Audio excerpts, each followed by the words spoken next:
Kim pul ko'p topgan bo'lsa, shuni hayoti zo'r bo'ladi deyilmayapti dinimizda, qaranglar.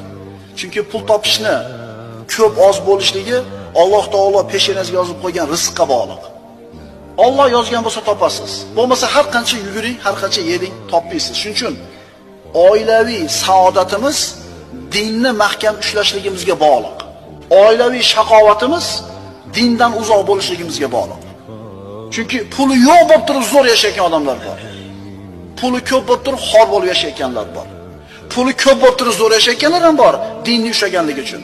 Va puli yo'q bo'lib turib dindan uzoq bo'lganligi uchun hayotida halovat bo'lmayotganlar bor. Xulosa, farzandlarimiz salohiyatli inson bo'lishini xohlasak, oilamizda xotirjamlik bo'lishini xohlasak, dinni mahkam ushlashligimiz kerak.